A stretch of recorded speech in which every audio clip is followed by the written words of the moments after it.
मेष राशि वालों, आप सभी का बहुत बहुत स्वागत करते हैं मेष मंथन भिंड यूट्यूब चैनल में। सोने से पहले 3 बार बोल दो बस यह एक मंत्र। इसी के साथ साथ वह चीज जो आप अपने जीवन में चाहते हैं उसे याद करके सो जाओ। फिर देखो जो चमत्कार होगा, आपको अपनी आंखों पर ही यकीन नहीं होगा। अगले ही दिन से वह चीज आपकी ओर आकर्षित होने लगेगी और कुछ ही दिनों में वह आपके पास होगी। अब चाहे यह कोई चीज है या इंसान है या फिर कोई ऐसी परिस्थिति है जो आप अपने जीवन में चाहते हैं। दुनिया का सबसे ताकतवर आकर्षण मंत्र आज हम आपको इस वीडियो में देने जा रहे हैं।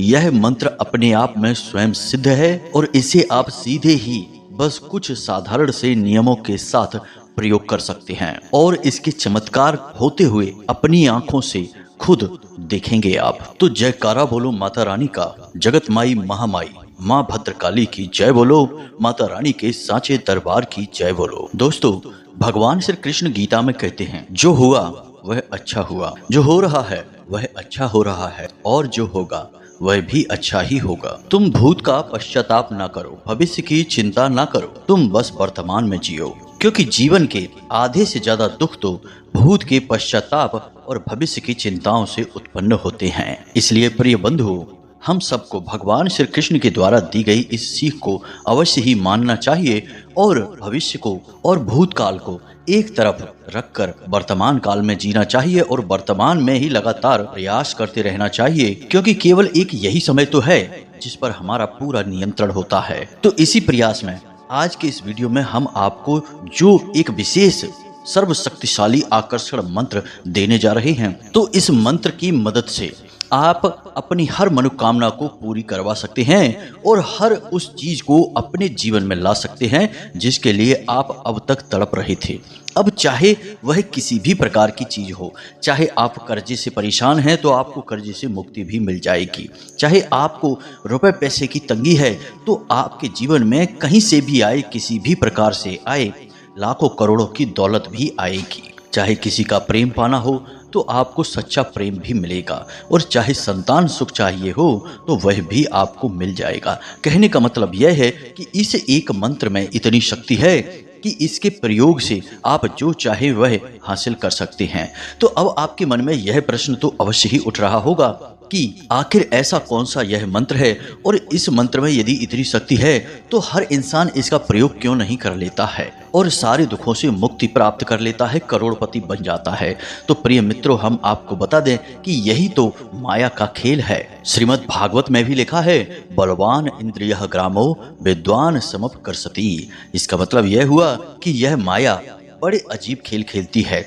बुद्धिमान इंसान को मूर्खता वाले कार्य करने पर मजबूर कर देती है और किसी मूर्ख इंसान से कभी कभी ऐसे विद्वानों वाले कार्य करवा देती है कि लोग आश्चर्य में पड़ जाते हैं। तो ऐसे में जब किसी को ऐसे विशेष मंत्र के बारे में बताया जाता है तो कभी कभी माया उसके ऊपर इतना गहरा शिकंजा कस देती है कि उस इंसान को ये सारी बातें झूठ और बकवास लगने लगती हैं और वह कहता है कि हम इन सब बातों को नहीं मानते हैं, हम तो कर्म की शक्ति को मानते हैं और अपने कार्य से ही अपने जीवन को बदल डालेंगे, इन मंत्रों में हमारा भरोसा नहीं है। और आज के समय में इस वैज्ञानिक युग में भागदौड़ भरे जीवन में ऐसे लोगों की संख्या बहुत अधिक हो गई है। आपने देखा होगा कि लोग अधिक से अधिक चीजों के लिए, छोटी छोटी बातों के लिए दिन रात परेशान रहते हैं, विचलित रहते हैं। यह माया का ही तो शिकंजा है जो कसा हुआ है। लेकिन इसी बीच में कुछ ऐसे बुद्धिमान लोग भी होते हैं जो इन सब बातों की गहराइयों को समझते हैं, धार्मिक होते हैं, भगवान को मानते हैं, वे मंत्रों की शक्ति को भी जानते हैं, तो वे इन बातों को मान लेते हैं और जब मान लेते हैं तो प्रयोग करते हैं और अपने जीवन को बदल डालते हैं और ऐसे लोगों के जीवन में ही बदलाव आते हैं, उन्हें दुखों से मुक्ति प्राप्त होती है। प्रिय बंधु, हम ऐसे सैकड़ों नहीं हजारों लोगों को जानते हैं जिन्होंने पूरे भाव के साथ मंत्रों का, उपायों का और पूजा पाठ के विधानों का प्रयोग शुरू किया अपने जीवन में और अपने कष्टों से मुक्ति प्राप्त की और मनचाही वस्तु अपने जीवन में उन्होंने आकर्षित कर ली। जी हाँ प्रिय बंधु, तो कहने का मतलब यह हुआ कि गुरु केवल मार्ग बता सकता है किसी भी शिष्य के अंदर बुद्धि नहीं दे सकता, केवल ज्ञान दे सकता है। अब उस शिष्य के ऊपर निर्भर करता है कि उसके अंदर कितनी बुद्धि है, जो वह कितने ज्ञान को ले सकता है और कितना ज्ञान उसकी बुद्धि के ऊपर निकल जाएगा। इसीलिए एक ही गुरु के तमाम तरीके के शिष्य होते हैं। कुछ प्रकांड विद्वान बनते हैं और कुछ मूर्ख के मूर्ख ही बने रहते हैं। तो कहने का मतलब यह है मित्रों कि यह केवल और केवल आपके ऊपर है। यदि आप मानेंगे तो आप सचमुच में चीजों को जानेंगे, और जब आप चीजों को जानेंगे तो आप अपने जीवन को बदलने की शक्ति हासिल कर लेंगे। और यदि आप मानेंगे ही नहीं तो बात ही खत्म हो जाती है। फिर तो आप इसी वक्त इस वीडियो को छोड़कर चले जाइए, क्योंकि मूर्ख और अधर्मियों से हमारा कोई भी संबंध नहीं है। ऐसे लोगों के आगे हम ज्ञान देकर अपने ज्ञान का अपमान नहीं करना चाहते हैं। यह असल में माता रानी का भी अपमान हुआ, क्योंकि हम जो भी बातें आप लोगों को बताते हैं वे माता रानी की कृपा, आशीर्वाद और उन्हीं के आदेश पर बताते हैं। तो उम्मीद है दोस्तों कि आपको हमारी बातें समझ में आ रही होंगी कि हम क्यों आपसे ये सारी बातें कर रहे हैं। तो कहने का मतलब यह है कि इस तरह के वीडियो बनाने में बहुत मेहनत लगती है, बहुत खोजबीन रिसर्च करनी पड़ती है, ग्रह नक्षत्रों की चाल का अध्ययन करना पड़ता है, आपकी राशि में, आपकी कुंडली में किस प्रकार की ग्रह दशा बनी हुई है, जिसके अनुसार कौन सा ज्ञान आपके लिए सर्वोत्तम रहेगा, जिसे आप अभी प्रयोग करना शुरू करें तो आपको जल्द से जल्द इसके परिणाम प्राप्त होंगे। इन सब बातों का सही आकलन करना पड़ता है, तब जाकर आपको कोई एक ज्ञानवर्धक वीडियो बनाकर हम दे पाते हैं। अब ऐसे में आप यदि वीडियो को नहीं देखेंगे तो हमारी मेहनत तो बेकार जाएगी ही जाएगी। माता रानी की कृपा और आशीर्वाद भी आपको प्राप्त नहीं हो पाएगा। तो बस आपसे हमारा एक ही निवेदन है कि यदि आपके मन में माता रानी के लिए जरा भी सच्चा भाव है तो आप इस वीडियो को पूरा देखना। इसके बाद आपका जीवन बदलेगा, हम इस बात की पूरी गारंटी देते हैं। बस जो बातें हम आपको बताने जा रहे हैं उन बातों को आपको सच्चे हृदय के साथ मान लेना है। तो चलिए मित्रों, इस ज्ञानवर्धक वीडियो को शुरू करते हैं। लेकिन इससे पहले आपसे एक निवेदन है कि आप कमेंट बॉक्स में माता रानी को आभार व्यक्त करते हुए बिल्कुल सच्चे भाव, सच्ची भक्ति, सच्ची लगन के साथ जय माँ भद्रकाली कृपा करो अवश्य लिख देना। एक बार नहीं 3 बार लिखना। माता रानी की आपके ऊपर पूरी कृपा और आशीर्वाद होगी। एक बात याद रखना मित्रों कि यह कार्य केवल वही इंसान कर सकता है जिसके अंदर माता रानी की भक्ति है, जिसके अंदर भगवान बसते हैं, उनका भाव बसता है। मूर्ख और अधर्मी तो यह कार्य भी नहीं कर पाएंगे, क्योंकि माया का शिकंजा बहुत जोर से उनके ऊपर कसा हुआ है। इसी के साथ साथ प्रिय बंधुओं, यदि आप इस चैनल पर पहली बार आए हैं तो आप इस चैनल को सब्सक्राइब करके बगल में जो घंटी का निशान है उसे भी अवश्य दबा ही दें। ऐसा करके आप हमारे और माता रानी के दिव्य परिवार के सदस्य बन जाएंगे। फिर हम जो भी पूजा पाठ अनुष्ठान करेंगे उस सब का कुछ न कुछ फल आपको भी प्राप्त होगा, और माता रानी की दिव्य कृपा, आशीर्वाद और छाया तो आपको प्राप्त हो ही जाएगी, क्योंकि आप परिवार के सदस्य बन चुके हैं। तो चलिए जल्दी से चैनल को सब्सक्राइब करिए, फिर आगे बढ़ते हैं। दोस्तों याद रखना, यदि छल करोगे तो छल मिलेगा, कर्म करोगे तो फल मिलेगा, और पसीना बहाओगे तो बल मिलेगा, और आज मेहनत करोगे तो एक बेहतर कल मिलेगा। तो प्रिय बंधुओं, इस समय आपकी कुंडली में, आपकी राशि में जो ग्रह दशा बन रही है वह आपसे कुछ इसी प्रकार की बातों की उम्मीद करती है।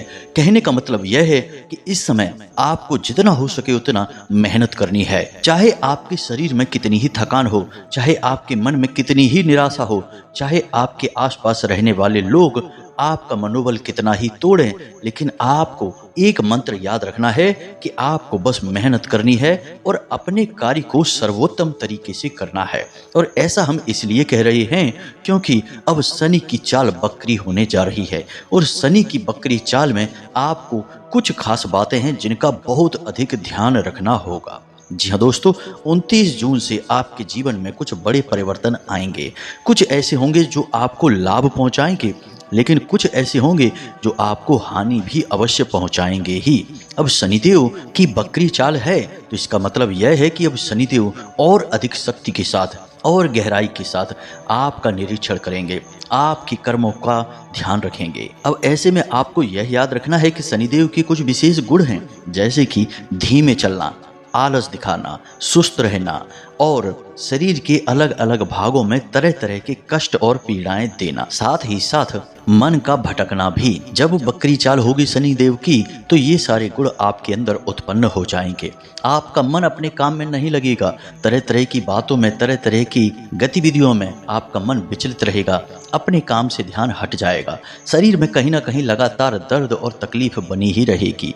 अक्सर आपको ऐसा लगेगा जैसे आपकी तबीयत खराब है, आपका शरीर सुस्त है, मनोबल भी आपका कमजोर रहेगा।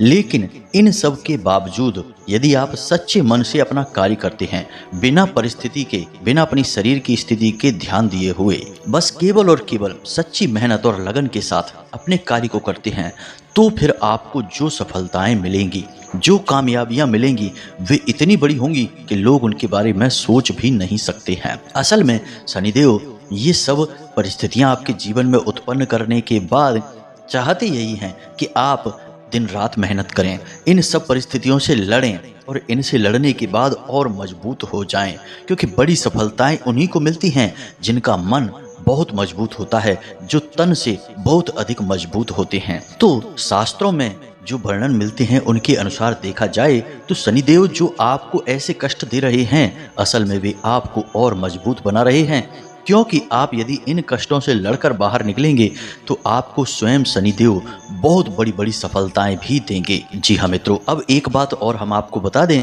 कि आने वाले समय में मंगल भी आपके ऊपर भारी है, तो आपकी वाणी कटु हो जाएगी, आपके संबंध दूसरों के साथ थोड़े से खराब से होने लगेंगे। आप किसी से कुछ कहेंगे और लोग उसका कुछ और मतलब निकालेंगे। आप किसी से अच्छी भली बात बोलेंगे लेकिन लोग उस बात को किसी और ही मतलब से समझ लेंगे और कुछ का कुछ बात बनाकर आपसे झगड़ा करने लगेंगे। खास तौर से आपका दाम्पत्य जीवन, उसमें थोड़ी उथल पुथल हो सकती है। तो अब ऐसे में आपको जितना हो सके उतना अपनी वाणी पर संयम रखना है। आपके मन में चाहे कितना ही क्रोध, कितनी ही चिड़चिड़ाहट क्यों ना हो, लेकिन आप अपनी बातों को जितना हो सके उतना विनम्र बना कर रखें। अपनी भावनाएं अपनी बातों के माध्यम से जाहिर ना होने दें। और दूसरा सबसे महत्वपूर्ण कि जब तक कोई मांगे ना तब तक उसे सलाह ना दें। बिना मतलब में किसी को सलाह देने की जरूरत नहीं है और दो लोगों की चल रही चर्चाओं में आपको बीच में आने की कोई आवश्यकता नहीं है।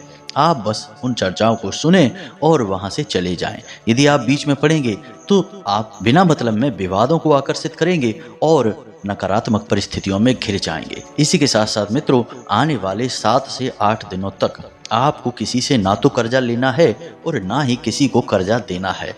उधार वगैरह में सामान ना दें, पैसे ना दें और यूं ही किसी को प्रयोग करने के लिए अपनी कोई भी चीज ना दें। और सबसे बड़ी बात कि यदि आप किसी व्यापार को करने के बारे में सोच रहे थे या अपने चल रहे व्यापार में किसी बदलाव के बारे में सोच रहे थे, तो अभी सही समय नहीं है। अभी आपको कम से कम 7 से 10 दिनों तक किसी भी प्रकार के बदलाव अपने व्यापार में नहीं करने हैं, ना ही कहीं पर निवेश करना है। पैसा तो भूल कर भी कहीं पर भी मत लगाना, क्योंकि आपका पैसा फंस जाएगा। अब प्रिय बंधुओं, कुछ लोग ऐसे होते हैं जिनकी बातें हमें अच्छी नहीं लगती हैं, जो हमेशा हमारे अंदर बुराइयां निकालते रहते हैं, हमें कुछ ना कुछ बताते रहते हैं, खोट निकालते रहते हैं। ऐसे लोगों से हमें चिढ़ होने लगती है। यह आपका स्वभाव है। आपको अपने स्वभाव में परिवर्तन लाना होगा, क्योंकि ये वही लोग हैं जो आपको अच्छी जगह पर देखना चाहते हैं, आपके जीवन में तरक्की देखना चाहते हैं। इसीलिए वे आपकी बुराई को सह लेते हैं, लेकिन आपके अंदर की बुराई को नहीं सह पाते, तो उसे बार बार निकालने की कोशिश करते हैं, तो आपको बार बार टोकते हैं, बार बार आपके कार्यों में कमी निकालने की कोशिश करते हैं, क्योंकि वे चाहते हैं कि आपके कार्यों से कमी पूरी तरह से समाप्त हो जाए। वे आपके शुभ चिंतक हैं। तो ऐसे में आपको इन लोगों से चिढ़ना नहीं है। इनके द्वारा कही गई बातों को गंभीरता से लेना है और सही और गलत का सही आकलन करना है। आप यहीं पर बहुत बड़ी चोट खा जाते हैं। आप दिमाग के बजाय दिल से सोचने लगते हैं और गलत लोगों पर भरोसा कर बैठते हैं। जब जब आप दिल के हाथों मजबूर होकर फैसले लेंगे, आप हमेशा चोट खाएंगे, क्योंकि इस दुनिया में जैसा आप समझते हैं वैसे लोग नहीं रहते हैं। यहाँ आप जैसे भोले भाले और सीधे सच्चे लोगों की लोग कमजोरी अच्छी तरह से जानते हैं। कौन सा बटन कब दबाना है वे अच्छी तरह से जानते हैं और आपसे कैसे काम निकलवाना है यह भी जानते हैं।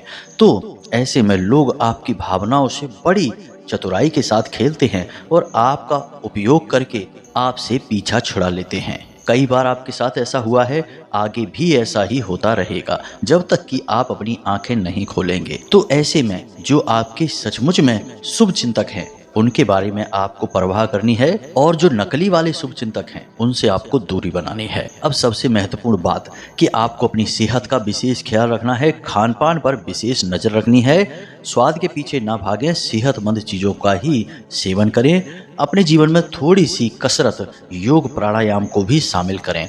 और एक और सबसे महत्वपूर्ण बात, इसे आप ध्यान से समझिए, आपको रोज नहीं तो कम से कम हफ्ते में 2 से 3 बार मंदिर अवश्य जाना है, धर्म से अवश्य जुड़ना है। भगवान के आप जितने नजदीक रहेंगे उतनी ही आपको जल्दी समस्याओं से मुक्ति प्राप्त होगी और सफलता प्राप्त होगी। अब ध्यान से सुनो, अब हम आपको बताने जा रहे हैं उस विशेष मंत्र के बारे में जो हमने वीडियो के प्रारंभ में बताया था। यह तो आपका राशिफल था, इस राशिफल के अनुसार ही अपने फैसले लें। लेकिन अब हम अपने मुख्य विषय पर आ जाते हैं। तो अब हम आपको जो सबसे शक्तिशाली मंत्र बताने जा रहे हैं, इस मंत्र का आपको कैसे प्रयोग करना है, क्या इसके नियम है, विधि विधान है, सारी बातें आपको हम विस्तार से बता रहे हैं। तो जरा ध्यान से सुने, सारे कार्यों को बंद करके बस वीडियो में बताई जा रही बातों पर ही अपना पूरा ध्यान रखें। तो अब यह विशेष मंत्र है त्रीम। जी हाँ मित्रों, ध्यान से सुने, त्रीम यह एकाक्षरी मंत्र है, बीज मंत्र है, और इस मंत्र के अंदर तीनों दिव्य शक्तियां समाहित है, यानी भगवान श्री हरि विष्णु, ब्रह्मा जी और शंकर भगवान, तीनों की दिव्य शक्तियां समाहित हैं। प्रकृति के तीनों गुण समाहित हैं, जैसे कि तमोगुण, रजोगुण और सतोगुण। इसी के साथ साथ तीनों काल, जैसे वर्तमान, भूत और भविष्य, तीनों कालों की भी ऊर्जा इस मंत्र में समाहित है। इसीलिए इसे दुनिया का सबसे बड़ा आकर्षण मंत्र कहा जाता है। लेकिन इस मंत्र को सुन लेने मात्र से या यूं ही बोल देने मात्र से काम नहीं बन जाते हैं। इसके प्रयोग के कुछ विशेष नियम और कुछ विशेष अवस्थाएं होती हैं। जी हाँ मित्रों, यूं ही आप इस मंत्र को बोलते रहेंगे या माला लेकर इस मंत्र को फेरेंगे तो यह कार्य नहीं करेगा। जब तक कि सही समय पर सही विधान के साथ आप इसका प्रयोग नहीं करेंगे तब तक इसका लाभ लेना मुश्किल है। तो अब ध्यान से सुनिए कि क्या है नियम और क्या है विधान। जी हाँ मित्रों, तो आपको क्या करना है कि रात्रि में जब आप सोने जाते हैं उस समय के नियम को समझिए। सबसे पहला विधान यही है, तो इसके लिए तैयारी आपको दिन के समय ही करनी होगी। आपको क्या करना है कि पहले विचार करना है कि आप किस चीज़ को अपने जीवन में आकर्षित करना चाहते हैं। नौकरी चाहते हैं, काम धंधे में बरकत चाहते हैं, करोड़ों की धन दौलत चाहते हैं, किसी का सच्चा प्रेम चाहते हैं, संतान सुख चाहते हैं, जो भी आपकी मनोकामना है, कर्जे से मुक्ति चाहते हैं, जो भी आप चाहते हैं, बस एक मनोकामना, एक चीज़, एक इच्छा के बारे में सोचेंगे। बस 10 चीज़ों के बारे में नहीं सोचेंगे। अब आपने जब एक चीज़ के बारे में सोच लिया तो अब आपको क्या करना है कि 1 रुपए का एक सिक्का लेना है और उस 1 रुपए के सिक्के को माता तुलसी के पास लेकर जाना है और उन्हें समर्पित करना है। जी हाँ मित्रों, अब उन्हें समर्पित करने के बाद आपको उनसे एक तुलसी का पत्ता ले लेना है। जी हाँ मित्रों, और जब आप तुलसी का पत्ता उनसे ले रहे हों तो मन ही मन माता से यह प्रार्थना करनी है कि हे माँ तुलसी, हम आपसे यह पत्ता किसी विशेष मनोकामना की पूर्ति के लिए ले रहे हैं। आप इसमें अपनी पूरी कृपा और आशीर्वाद भर दें ताकि हमारी वह विशेष मनोकामना पूरी हो जाए। जी हाँ मित्रों, बस इतना सा आपको करना है और उस पत्ते को लेकर आ जाना है। यह कार्य आप जब सूर्य उदित होता है, यानी कि सूर्योदय और सूर्यास्त के बीच में करना है, सूर्यास्त होने के बाद नहीं करना है। अब आपने तुलसी का एक पत्ता लेकर रख लिया है, उसे आप अपनी जेब में रख सकते हैं, अपने पूजा स्थल पर रख सकते हैं, कहीं पर भी रख सकते हैं। उसका अब आपको प्रयोग करना है। नियम क्या रहेगा इसे आप ध्यान से समझिए। अब आप स्नान आदि करने के बाद सोने के लिए तैयार हो रहे हैं, भोजन आदि हो चुका है, सारा कार्य समाप्त हो चुका है। अब आपको आधे घंटे तक किसी से कोई बात नहीं करनी है। हो सके तो आधे घंटे तक ना करें, 10, 15, 20 मिनट तक आपको किसी से कोई बात नहीं करनी है। सोने से पहले की बात कर रहे हैं हम। जब आप सोने जा रहे हैं उससे आधे घंटे पहले ना तो फ़ोन चलाना है, ना कुछ सोचना है, ना किसी से कोई बात करनी है। मन में जो विचार आते रहते हैं उन विचारों को आपको पकड़ना नहीं है। बस विचार आएंगे जाएंगे, उन्हें जाने दो, आने दो। कहने का मतलब यह है कि आप धीरे धीरे धीरे धीरे नींद या यूं कहें कि योग निद्रा की ओर बढ़ रहे हैं। अब जो आप सोएंगे तो वह नींद नहीं होगी, वह एक योग निद्रा होगी, क्योंकि उस योग निद्रा से आपको लाभ प्राप्त होने जा रहा है। आपका सूक्ष्म शरीर आपकी ओर उन चीजों को आकर्षित करेगा, चाहे वे दुनिया के किसी भी कोने में क्यों ना हो। जी हाँ मित्रों, तो अब आपको क्या करना है, तो यह तो नियम आपने सोने का सीख लिया, तुलसी माता से आपने पत्ता भी ले लिया। अब आपको क्या करना है कि रात्रि में जब आप सोने जा रहे हैं अपने बिस्तर पर बिल्कुल सीधे होकर लेट जाएं। तुलसी का वह पत्ता आपको अपने मुख में रख लेना है। जी हाँ मित्रों, अब आपने अपने मुख में तुलसी माता का वह पत्ता रख लिया है। अब आपको 3 बार बोलना है त्रीम त्रीम त्रीम। उसके बाद आपकी जो मनोकामना है, जैसे आपको नौकरी चाहिए तो आपको बोलना है कि मेरी नौकरी लग चुकी है। अब फिर से आपको मन ही मन यूं ही बोलना है त्रीम त्रीम त्रीम, मेरी नौकरी लग चुकी है। फिर से बोलना है त्रीम त्रीम त्रीम, मेरी नौकरी लग चुकी है। इस प्रकार आपको यह मंत्र 7 बार बोलना है और तुलसी के पत्ते को मुख में रखकर ही बोलना है। अब आपको मुंह से उच्चारण नहीं करना है, मन ही मन इन सब बातों को करना है। आपको किसी को सुनाना नहीं है, किसी को बताना नहीं है कि आप कोई उपाय कर रहे हैं, कोई मंत्र से किसी प्रकार की क्रिया कर रहे हैं। बस आपको मन ही मन ये कार्य करना है। 7 बार आप इस क्रिया को करेंगे और उसके बाद चुपचाप सो जाएंगे। जी हाँ मित्रों, अब हो सकता है कि पहले दिन आप इस क्रिया को करें तो कुछ भी ना हो, दूसरे दिन कुछ भी ना हो, लेकिन तीसरे दिन निश्चित तौर पर सपने में आपको संकेत मिलेंगे। आपके आराध्य, आपकी कुल देवी या देवता या जो भी दिव्य शक्ति आपके नज़दीक होगी, वह आपको सपने के माध्यम से किसी न किसी प्रकार का संकेत देगी। जैसे आप हनुमान जी की पूजा अधिक करते हैं तो हनुमान जी के कुछ संकेत आपको मिलेंगे। हनुमान जी का मंदिर दिख सकता है, गदा दिख सकती है, हनुमान जी स्वयं भी आपको दिख सकते हैं, मूर्ति दिख सकती है, स्थान आदि दिख सकते हैं। तो ये जो संकेत आपको दिखेंगे, ये संकेत इस बात के प्रमाण होंगे कि आपकी मनोकामना सुन ली गई है, अब वह निश्चित तौर पर पूरी होने वाली है। निश्चित तौर पर तीसरे दिन आपको संकेत मिलेंगे ही मिलेंगे। अब आपके यदि पितृ पूर्वज आपके सबसे नजदीक हैं, आपसे प्रसन्न हैं, खुश हैं, तो आपके पितृ पूर्वज आपको सपने में दिखाई देंगे। जी हाँ मित्रों, कोई ना कोई एक ऐसा इंसान जो आपके परिवार का भी इस दुनिया में नहीं है, वह आपको सपने में दिखाई देगा। या फिर आपकी कुल देवी या देवता जिनकी आप नियम से पूजा पाठ करते हैं, उनके धाम पर जाते हैं, तो उनके भी आपको दर्शन होंगे। कहने का मतलब यह है कि कुछ विशेष प्रकार के स्वप्न आपको दिखाई देने शुरू हो जाएंगे। अब जब आपको ये संकेत दिखाई देने शुरू हो जाए तो आप प्रसन्न हो जाइए और आप इस क्रिया को लगातार दोहराते रहिए। शास्त्रों की यदि माने तो आपको यह क्रिया कम से कम 21 दिनों तक दोहरानी चाहिए। लेकिन 21 दिनों तक लगातार इस क्रिया को आप नहीं कर सकते हैं, क्योंकि आपको रविवार, मंगलवार और एकादशी को तुलसी का पत्ता नहीं तोड़ना है। और यदि आपके घर में या आपके परिवार में किसी प्रकार की अशुद्धता हो जाती है, तब भी आप इस क्रिया को नहीं कर सकते हैं। सूतक पातक हो जाता है या महिलाएं रजस्वला हो जाती हैं, तो ऐसे में इस क्रिया को आपको रोकना होगा। तो आप जब इस क्रिया को शुरू करेंगे तो कोशिश करें कि इन सारी परिस्थितियों से आप थोड़ा सा दूर रहें, यानी विचार करके करें। कोई ऐसा समय जो आपके लिए बाधक बन सकता है वह आसपास ना हो, तब इस क्रिया को शुरू करें। और लगातार कम से कम 7 दिनों तक तो इस क्रिया को आप कर ही लें, तभी आपके जीवन में वह चीज़ आकर्षित होनी शुरू हो जाएगी। जी हाँ मित्रों, यह बहुत ही शक्तिशाली मंत्र है।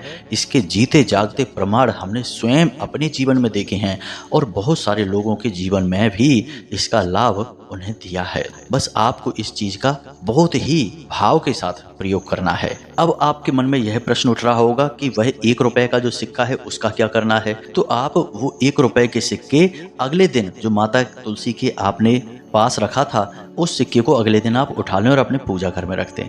ऐसे करके जब वह एक सही अनुपात में रकम बन जाए, जैसे 11 रुपए हो जाते हैं, 21 रुपए हो जाते हैं, तो आप उसे मंदिर में जाकर दान कर सकते हैं या उसका प्रसाद किसी भी देवी देवता को चढ़ा सकते हैं। इसी के साथ साथ वह तुलसी का पत्ता जो आपने मुख में रखा था, उसे आप बाद में चबा कर खा सकते हैं। जी हाँ मित्रों, लेकिन उसे आपको लंबे समय तक मुख में रखना होगा। मुख में तुलसी का पत्ता रखना मतलब कि शुद्ध सकारात्मक ऊर्जा आपके मस्तिष्क में, आपके मन में प्रवाहित होनी शुरू होगी। तभी यह क्रिया काम करेगी, अन्यथा यह क्रिया कार्य नहीं कर सकती है। बिना तुलसी के पत्ते के इस कार्य को मत करना, अन्यथा इसके दुष्परिणाम भी आपको भुगतने पड़ सकते हैं। क्योंकि यह आकर्षण मंत्र है तो यह गलत चीज़ों को भी आकर्षित कर सकता है। आपके आसपास नकारात्मक शक्तियाँ, भूत प्रेत आदि की शक्तियाँ होंगी, वे भी आपकी ओर आकर्षित हो सकती हैं। तो आपको तुलसी का पत्ता बहुत जरूरी है अपने मुख में रखना, तभी यह क्रिया सही तरह से होगी और सिद्ध होगी। तो उम्मीद है कि जो बातें हमने आपको बताई हैं वे आपको अच्छी तरह से समझ में आ गई होंगी। फिर भी यदि कोई प्रश्न आपके मन में उठता है तो आप कमेंट करके पूछें या फिर डिस्क्रिप्शन में दिए गए व्हाट्सएप नंबर पर पूछें और सीधे धाम से जुड़ जाएं और माता रानी की कृपा और आशीर्वाद प्राप्त करें। हम जब अपनी साधनाओं से, माता रानी की सेवा से मुक्त होंगे तो आपके प्रश्न देखेंगे और आपको जवाब अवश्य देंगे। तो इसी के साथ साथ वीडियो को विराम देते हैं।